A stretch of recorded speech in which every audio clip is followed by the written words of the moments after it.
Características de las sustancias puras. Una sustancia pura, como su nombre lo dice, es aquella que no tiene impurezas, es aquella que posee una composición química homogénea e invariable en cualquiera de las fases en que puede existir, es decir, está constituida por una sola especie química, cuyas propiedades específicas son únicas para dicha sustancia, entre las cuales destacan masa molecular, el punto de fusión, punto de ebullición, punto crítico, la energía interna, la entalpía, la entropía, etc. Por lo mismo, puede ser un elemento o un compuesto, como el oxígeno, el agua o un hidrocarburo o cualquier otro que cumpla con las condiciones anteriores. Una sustancia pura, a diferencia de un gas ideal, ya posee interacciones moleculares y por lo tanto la sustancia puede sufrir cambios de fase. Por fase debe entenderse una porción de un sistema que es homogénea, físicamente distinta y que está separada por las partes del mismo por superficies límite perfectamente definidas. Los cambios de fase se logran añadiendo o retirando energía calorífica a un sistema. El calor agregado o retirado de una sustancia es de dos tipos. Puede ser el calor sensible, llamado así porque cuando se agrega o retira del sistema, se manifiesta como un aumento o disminución de la temperatura del mismo. Como podemos observar en el diagrama de temperatura con respecto al tiempo, el calor sensible aparece al cambiar la temperatura. Observamos cómo la temperatura va en aumento del punto C hacia el punto D. El calor latente, este calor solo produce el cambio de fase sin provocar variación en la presión o en la temperatura. Agregar o retirar calor latente implica un proceso isotérmico.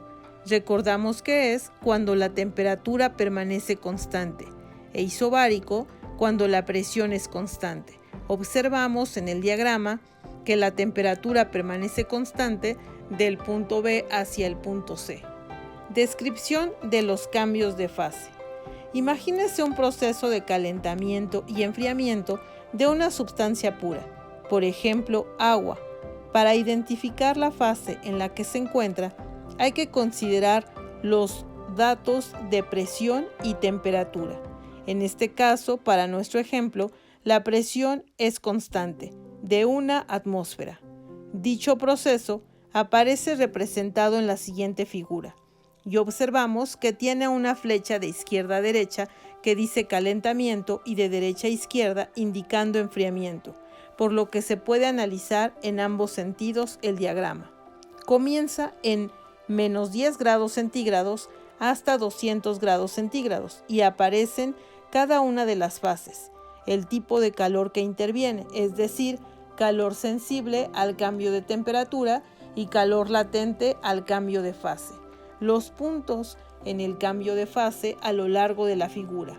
Para el curso de termodinámica de las sustancias puras, nos vamos a centrar en 100 grados de la fase líquida y de vapor, justo en la transición líquido-vapor en un sentido y en la transición vapor a líquido en el sentido inverso, por lo que es importante definir a la evaporación como la transición de líquido hasta vapor. El punto de ebullición es la temperatura en la que un líquido está a punto de convertirse en vapor. En esta temperatura, la presión de vapor del líquido iguala en valor a la presión externa que soporta, y se dice que el líquido hierve. El calor latente de evaporación es la cantidad de calor que debe añadirse a un líquido que se encuentra en su punto de ebullición para transformarlo completamente en vapor sin que se modifiquen la presión o la temperatura.